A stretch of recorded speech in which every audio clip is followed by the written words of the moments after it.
A lot of people ask me, Primal Belle, what is a woman's purpose? I am always so glad when they ask me this because it's not anything like what you brainwashed people think it is. You have no idea what it is in nature. So let me unwash your brain and get it dirty for you so you can understand. I'll start out, I think, with telling you how I met Goatis. I was on several dating websites where you can date girls from Eastern Europe, for marriage or for fun, and we exchanged information. I had to tell him some things because I value honesty. So I let him know about my many rhinoplasties and my entirely new chin, as well as eyebrow reduction, even though they're still pretty crazy. And he let me know that, well, I don't like to be vulgar because I don't think that's proper for ladies, but basically his little man is indeed little. Here he is messaging me about the size. I was incredibly much okay with this because I was described in 2009 by a magazine as a party girl. And I've been there and done that. We had other things in common that I think are more interesting, one of which is our belief that deadbeat parenting is natural. I will explain how I came to be called a quote unquote deadbeat mom.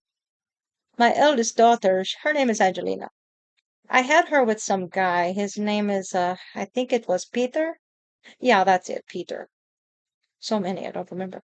Anywho, I got bored of Peter and I met Elias. Elias Abdullah was okay, but then he started to do things which was annoying, like hitting me in the face with a baseball bat. Eventually, I had three children, and I really didn't like doing any of that stuff that brainwashed moms do, like cleaning the house and cooking and taking them to the doctor and talking to them and things like that. And the beatings got worse to the point where I didn't think my nose would hold up to any more whacks from the bat. So I got on the internets and then I found him, the perfect boyfriend. He too had been maligned by the label of deadbeat dad. He didn't sign the birth certificate of his son. He says it's because his woman wouldn't let him, but really it's something he could always petition the court to do. But he didn't bother because he's such an alpha.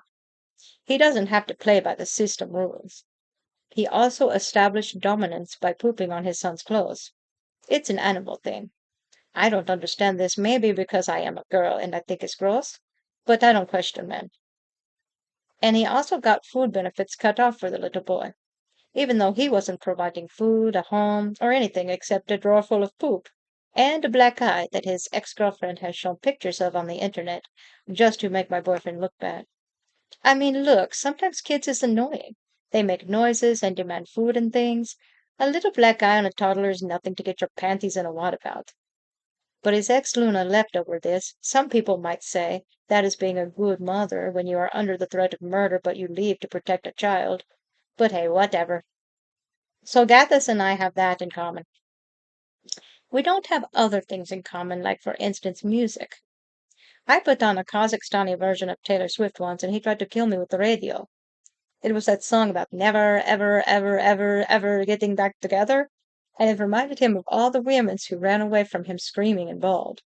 He took their hair off when they left, so I get why he was so mad. And the song is terrible, even it's worse in my native language, I think. But anyway, I digress. Let me get into how you keep a relationship afloat, as they say in the West. You want your love boat to float. You have to be loyal. Now, some of you brainwashed sorts think that means that a good man who has good character and is kind and talented and stuff like this, we want to help him and support him.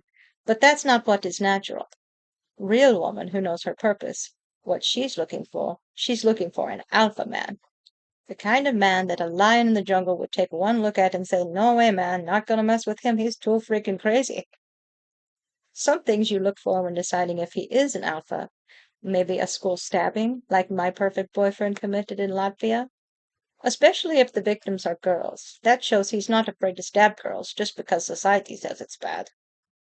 Once you find him, ladies, your next job is to check your brain at the door, because a brain for a woman is like an appendix. You just really don't need this for anything. If you need to know what to do or think about something, your man will tell you. This is what is incredibly much wrong with my boyfriend's ex, Luna. He would want to kill a dog that bit him, for example, and she would say, no, you can't do that. It's illegal and it's wrong. Stuff like this. Or when he pooped on the little boy's clothes, she said, ew, gross, and stuff like this. Just no respect and not taking him as her leader without any questions. So I took him as my leader without any questions, and let me tell you that has worked out well. We are inseparable, especially since we can't really go outside or travel without going to the slammer, as you call it. You see, my boyfriend needed to get revenge on his ex. Revenge for what, you ask? Well, she existed, and he didn't want her to. He also wanted to kill the little boy, and she wouldn't let him. So you see, once again, she was trying to run the show, so to speak, by existing and doing that protect the baby thing that some women do, which is totally weird. And he talked about this day and night, and finally I said, honey, I know a man who is as crazy as you. My husband. You see, Ilias is still my husband, even though I live with Goatis and we made a baby together, my fourth child.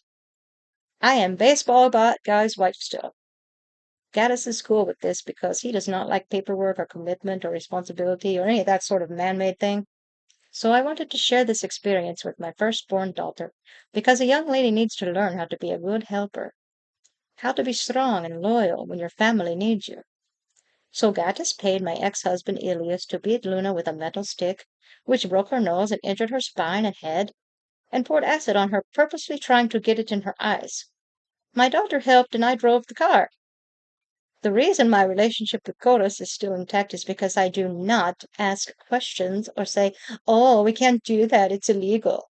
Or, oh, what, that's crazy, are you nuts? Or, that's horrible, you're a monster, or any of that sort of thing. When he asks me to drive, I just treat him like he is Miss Daisy, and wherever he wants to go, we go. If he wants to listen to that screamy shit music, we do that too. Right now, we spend all our time in hiding. In my next video, I'll talk about possibilities of where we might be. It is not always a barrel of monkeys, as you say in the US, to be hiding out with Gaddis, but we make it work. Some of you think that a good mom is someone who fights off attackers who are huge and hurt her so badly like Luna was that it's unimaginable how she even broke free, all because she didn't want her little boy to be alone. But I think I'm the best at momming because I showed my daughter how to earn money, ignore laws, and survive in nature. When Angelina hits the penitentiary, she will have all the skills needed to make a formidable inmate, thanks to my documented lack of nurturing and all the violence she's seen and now personally participated in. That kind of momming and loyalty to your little man is a woman's purpose. I will try to give some modeling and makeup tips in the future as well. It's a little hard to give a shit about that when you're wanted for participating in near murder of a woman and her little son, and your daughter is on trial for it soon, but we can probably work in what I rub on my face tutorial soon. Thank you for watching my video.